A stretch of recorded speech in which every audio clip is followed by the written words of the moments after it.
क्या, इतना सुंदर पुराना चिराग। वो उसे उठाकर साफ करती है। धुआं उठता है और उसमें से एक जादुई परी निकलती है। रानो, तुमने मुझे आजाद किया है। बदले में मैं तुम्हारे और तुम्हारी टुनटुनी के लिए नदी किनारे एक जादुई घर बनाऊंगी। पलक झपकते ही नदी किनारे सुनहरी लकड़ी का मोतियों से सजा एक सुंदर घर खड़ा हो गया।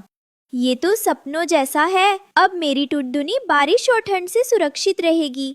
रानो, ये घर सिर्फ ईंट और लकड़ी का नहीं है। इसमें दुआएं, सुरक्षा और जादू भरा है। ये घर हमेशा तुम्हें और तुम्हारी टुनटुनी को हर मुश्किल से बचाएगा। परी बहन, मैंने तो कभी सोचा भी नहीं था कि मेरी किस्मत में ऐसा दिन आएगा। लेकिन याद रखना, ये जादुई चिराग बहुत कीमती है। इसे कभी भी लालचियों के हाथ में मत जाने देना, क्योंकि इस घर का जादू उसी चिराग से जुड़ा है। तुम सच्चे दिल और ईमान से रहोगी तो ये घर तुम्हारे साथ रहेगा, वरना ये लहरों में बह जाएगा। मैं वादा करती हूँ, चाहे कितनी भी मुसीबत आए, मैं इसे संभाल कर रखूंगी। परी मुस्कुराकर आसमान में उड़ जाती है। वहीं दूर एक पेड़ पर कालू कौवा और गोरी कौवी सब देख रहे थे। ये चिराग अगर मेरे पंजों में आ जाए ना, तो मैं जंगल में सबसे बड़ा महल बनवाऊंगा। सुनहरी खिड़कियाँ, मोतियों वाला दरवाजा और बाकी सबको दूर से जलने दूंगा।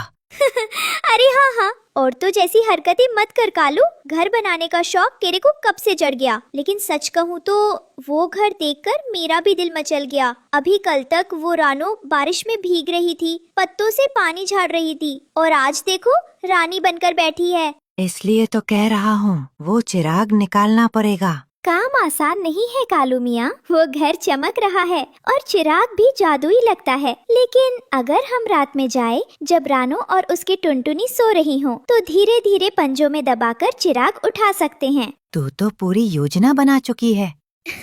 और क्या, औरत हूँ, दिमाग मेरा तेज है। तू बस मेरे पीछे पीछे चलना, बाकी सब मैं संभाल लूंगी। रात को कालू और गोरी धीरे धीरे घर के पास पहुँचे। रानो और टुनटुनी सो रही थी।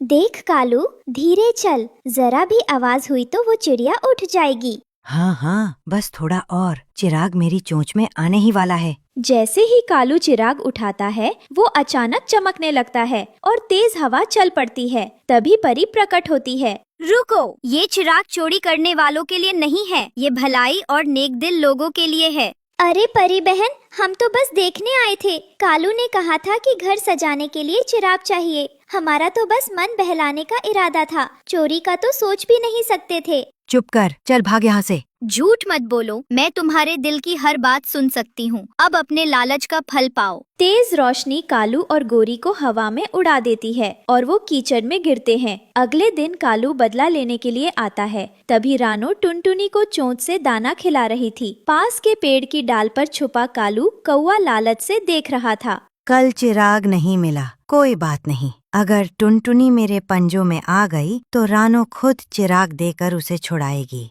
इतने में गोरी कवि भी उड़कर आती है। अरे कालू मियाँ, फिर से कुछ उल्टा सीधा सोच रहे हो क्या? देखो, मैं तो कह रही हूँ, बच्ची को पकड़ना आसान नहीं है। रानो तो जान दे देगी, मगर उसे छोड़ने वाली नहीं। तू बस देख, आज मैं कर दिखाऊंगा। कालू चुपके से नीचे उतरता है और पलक झपकते ही टुनटुनी को चोंच में दबा लेता है। माँ, माँ! नहीं, मेरी बच्ची को छोड़ दे कालू, मेरे पास से जो चाहे ले जा।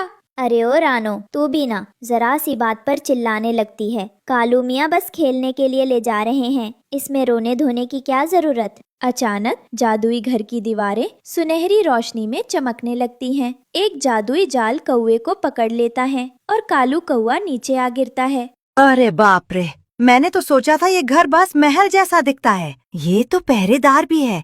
टुनटुनी फड़फड़ाकर वापस रानो की गोद में आ जाती है। मेरी जान, अब तो बिल्कुल सुरक्षित है। देखा, हमारा घर सिर्फ रहने की जगह नहीं, ये हमारा रक्षक भी है। चलो भागो यहाँ से, वरना अगली बार ये घर हमें चिमटे की तरह दबोच लेगा। कालू और गोरी दूर शर्मिंदा होकर दूर भाग खड़े हुए। शायद खुशियाँ चुरा कर नहीं मिलती, मेहनत से कमानी पड़ती हैं। रानो, टुनटुनी और जादुई घर अब नदी किनारे खुशहाल जीवन बिताने लगे और वो चिराग सिर्फ भलाई के लिए इस्तेमाल होता